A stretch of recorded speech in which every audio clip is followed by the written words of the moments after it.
The wind cut like blades over the waters of the great Dnieper River. The sky, heavy with clouds, witnessed the advance of the Drekkers, their hulls cleaving the chains with the impetuosity of the gods. At the head of the fleet, a man stood imposingly, wearing a red cape that danced in the wind. His name was Beowulf, and his legend was beginning to be forged not only by the edge of his blade, but by the cunning in his eyes. He was not just a warrior, but a NATO strategist, capable of seeing beyond the battlefield. His destiny was not to pile up and disappear into the mists of time, but to put down roots, build an empire and shape the wild land of Kiev and Rus to his will. The lands of the East were vast and full of opportunities, but also of enemies. The Christian kings who ruled the fortresses of the region saw the Vikings as barbarians, aimless plunderers, incapable of understanding the divine order. But Beowulf was no ordinary man. He saw beyond battle. He knew that true power lay not in the blade alone, but in the alliances that could be forged, the agreements that could be made, and the strongholds that could be conquered and transformed. To him, Russia was not just a land to be pillaged, but a kingdom to be shaped. His shield, shrouded in ancient legend, was said to be indestructible.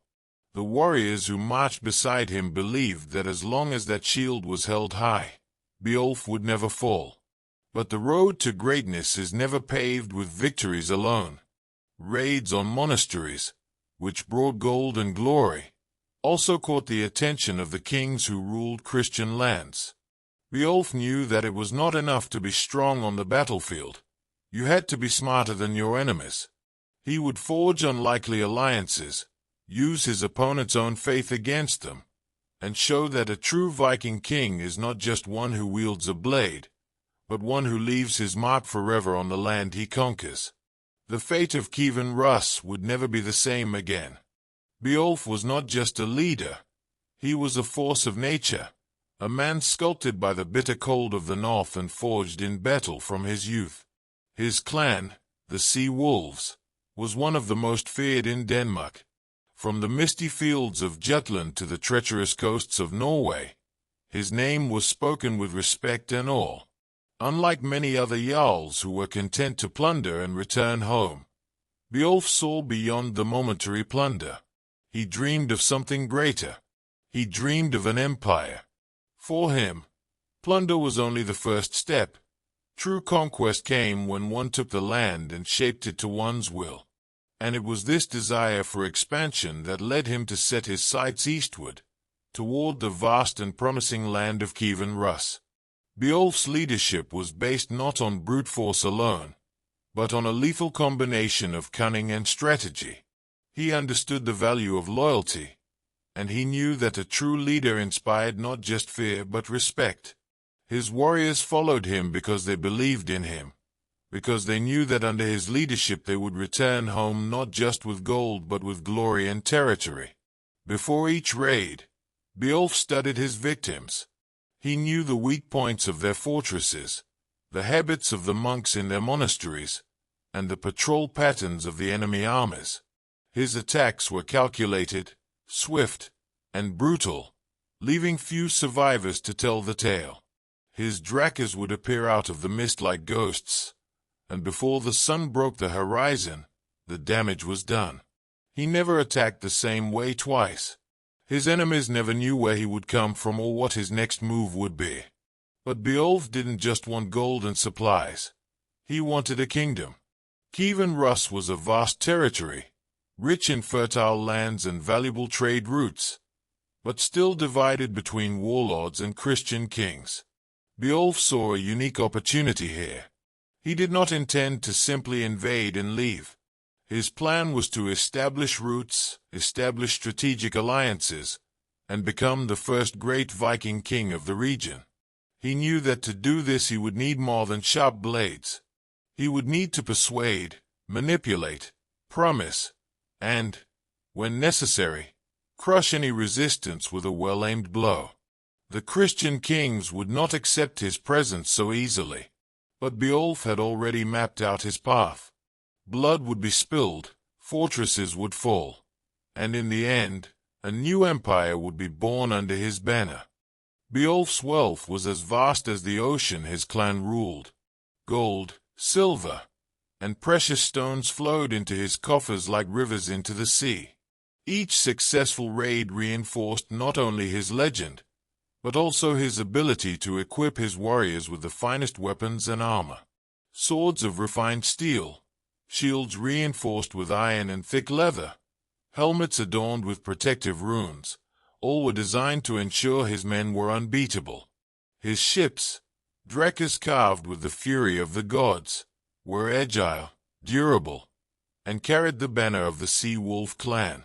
The mere sight of these vessels on the horizon made his enemies tremble. The Sea Wolf clan was feared not only for its brutality, but also for its discipline and strategy. Beowulf knew that strength without control was like a dull blade, impressive but ineffective. That is why he shaped his warriors as a blacksmith shapes iron, with patience, skill, and fire. His navigators were living legends, knowing the currents and winds like few others. Their fleets moved like shadows, attacking with surgical precision and disappearing before any reinforcements could arrive. Monasteries, coastal villages, poorly defended fortresses, all fell before the clan's veracity. But Beowulf was not just a conqueror. He knew that a strong kingdom was built on alliances as much as on battles.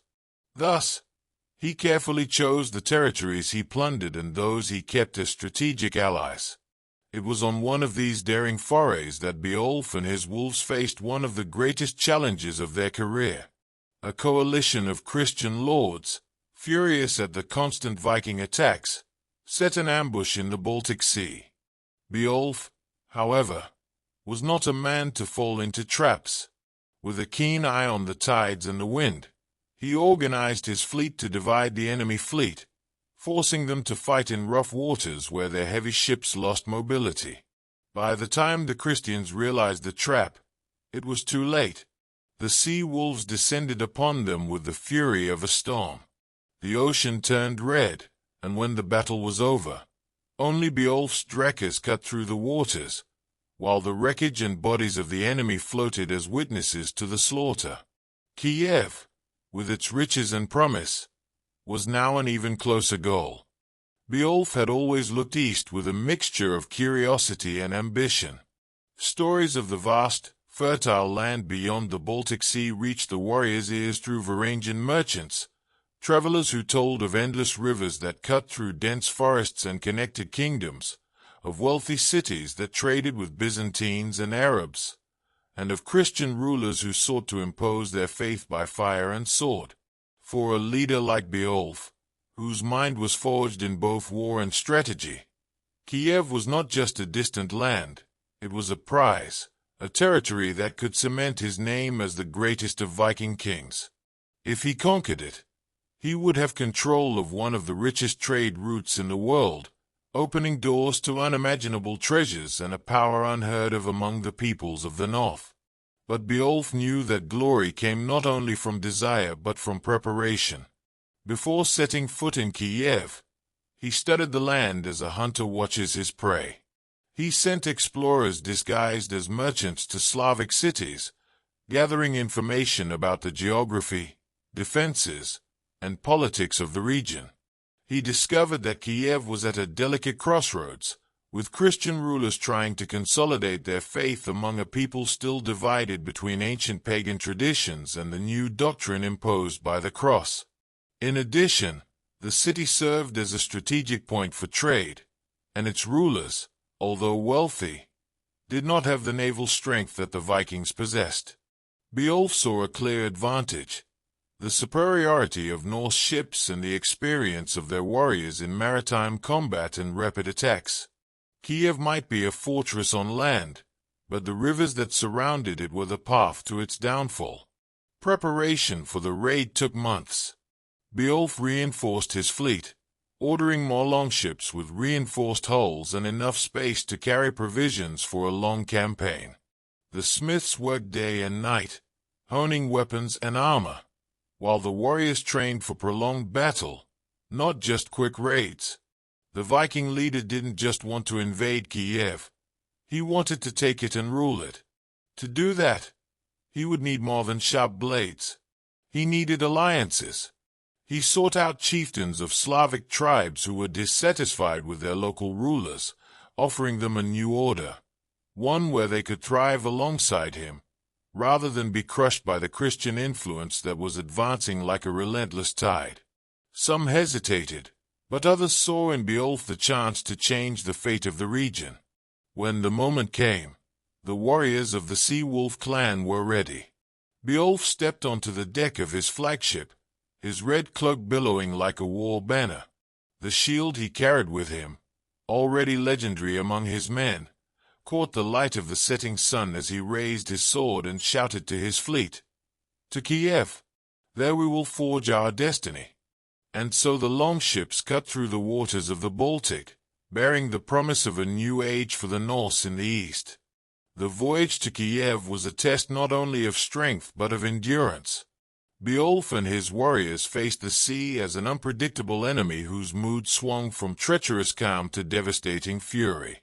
When they set sail from Denmark, the wind was at their back, billowing the red sails of their longships and propelling the fleet as if the gods themselves were guiding them. But the sea never allowed itself to be taken for granted. A few days after their departure, a storm rose on the horizon, announcing its arrival with distant thunder and clouds as dark as the steel of their swords. The waves grew, and each ship swayed like a leaf in the wind. The men rowed hard, fighting the fury of the storm, while Beowulf stood firm at the bow, his shield raised in defiance against the angry heavens. Even after the storm had dissipated, the course did not get any easier. The sea, though less violent, tested the warriors' patience and stamina. Fresh water had to be rationed, and supplies carefully managed.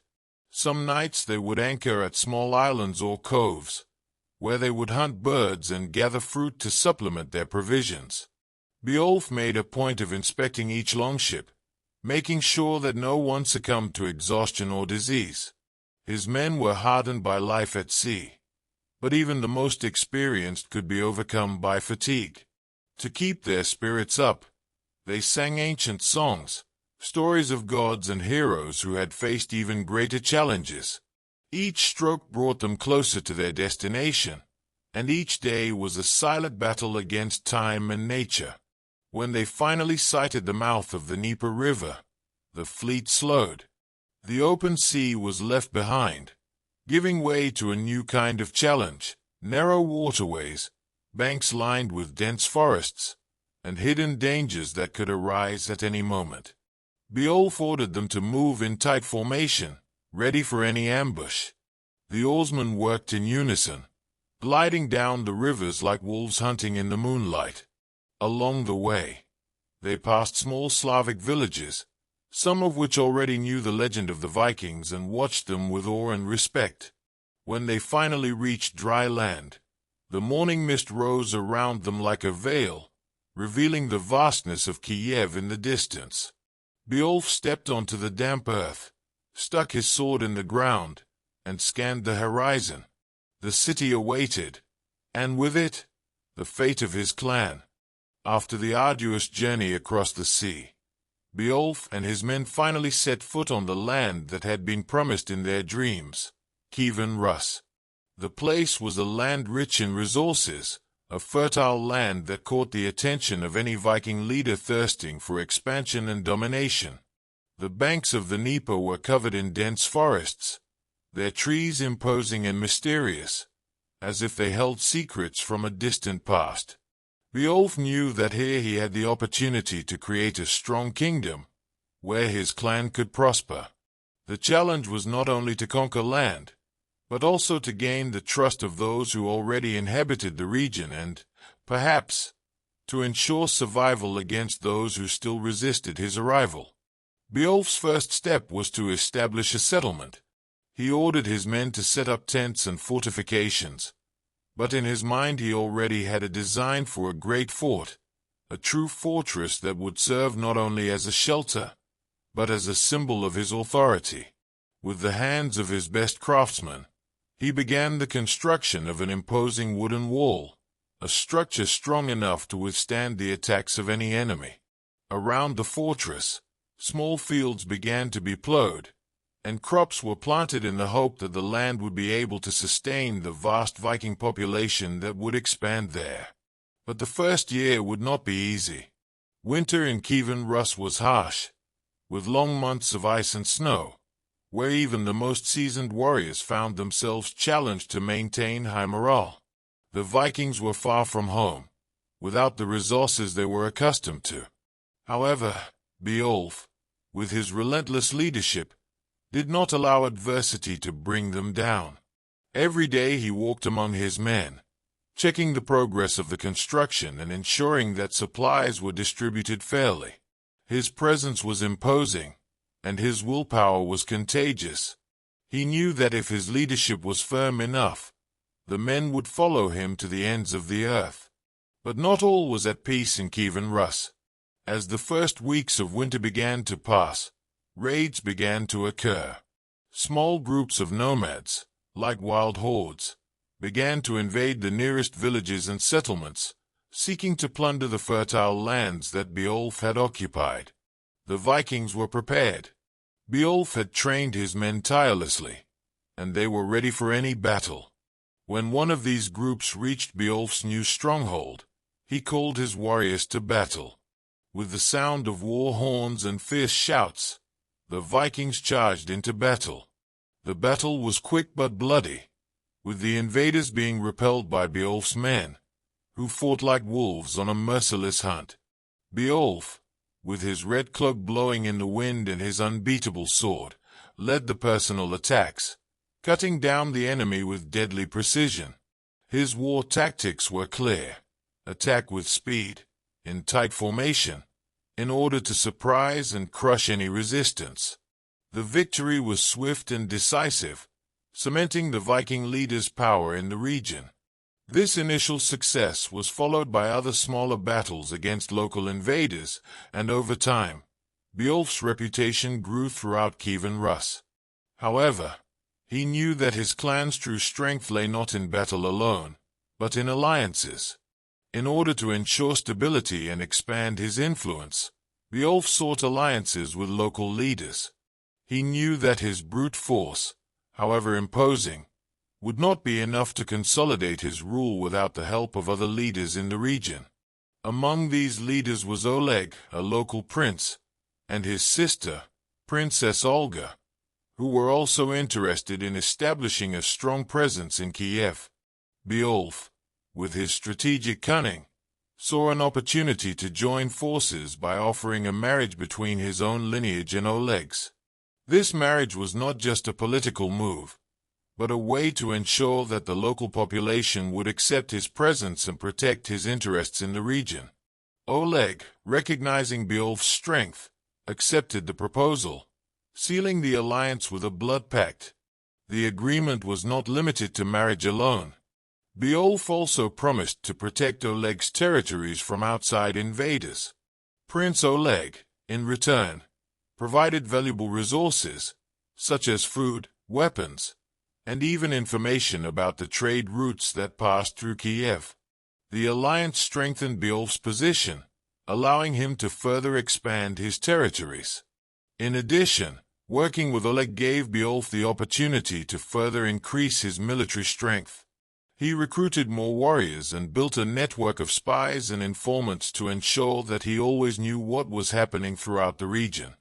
As Beowulf's clan established its presence in Kiev, other challenges arose, most notably the Christian monasteries that existed in the region.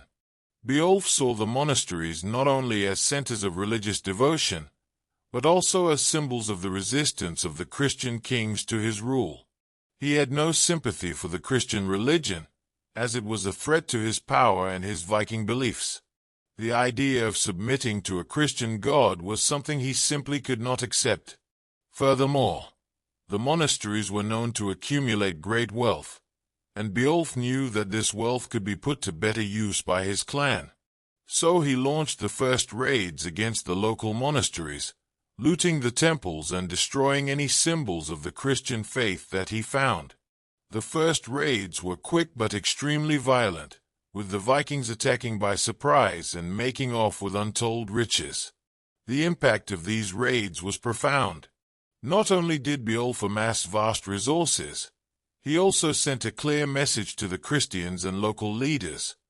The land now belonged to the Vikings, and any resistance would be crushed. Throughout the first year, the raids on monasteries continued, each more brutal than the last. Beowulf firmly believed that to secure his rule, he must leave an indelible mark on the memories of those who dared challenge him. Each sack, each burning, each battle against the monasteries cemented his strength and reinforced his reputation as the most feared leader of the Kievan Rus. The first raids on the monasteries marked not only the beginning of a Viking empire in foreign lands, but also the first step towards Beowulf becoming a legend among the people of Rus. He knew that the battle was not just physical. It was a struggle to dominate not just the lands, but the minds of the people, so that they would accept his presence and his power. With each conquest, Beowulf felt closer to his goal, to make Kievan Rus the heart of his empire. And with the alliances he had made and the resources he had accumulated, he knew he was on the right track.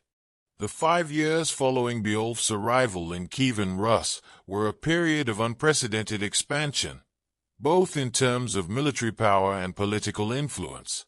The Viking leader, relentless in his quest for domination, knew that his reign would not be achieved by force of arms alone, but also by building a solid network of alliances and respect.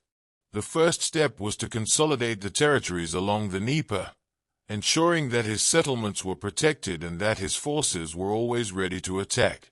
To this end, Beowulf was skilled at using diplomacy, getting many local tribes and other Viking leaders to align themselves with his clan. He offered protection from invaders and guaranteed fertile lands to allies who would commit themselves to his cause. On the other hand, he also did not hesitate to crush anyone who dared to challenge his authority, whether with words or weapons. The Sea Wolves, the famous name of his tribe, were already renowned throughout the region for their skill in combat, but also for their cunning in strategy. Beowulf knew that he could not rely on brute force alone to win. Every move, every conquest was carefully planned. He formed alliances with other Viking leaders who, like him, wanted to expand their territories. Among these leaders was Ragnar, a fierce warrior from a distant land to the north who had lost his way in search of new conquests. Upon learning of Beowulf's exploits, Ragnar saw an opportunity to join forces. The alliance was sealed with a blood pact, and Ragnar brought with him an army of Norse guerrillas, expert fighters and navigators who would ensure the supremacy of Beowulf's Viking clan in the region.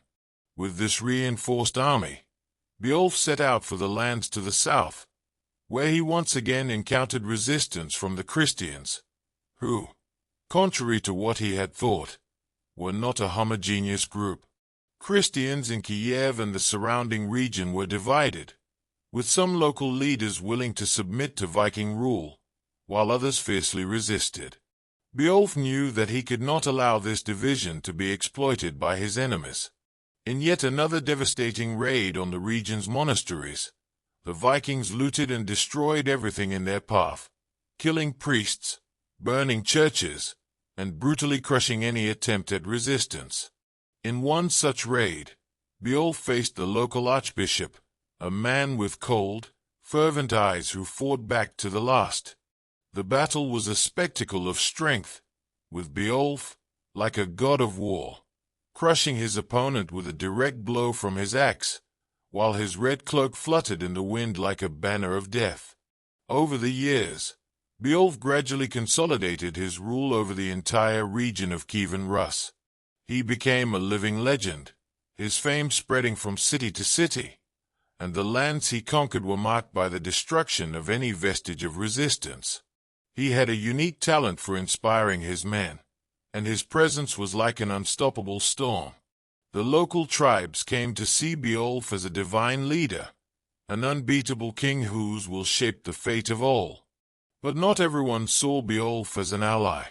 The capital, Kiev, was still in the hands of powerful enemies, and the struggle for control of the city was far from easy.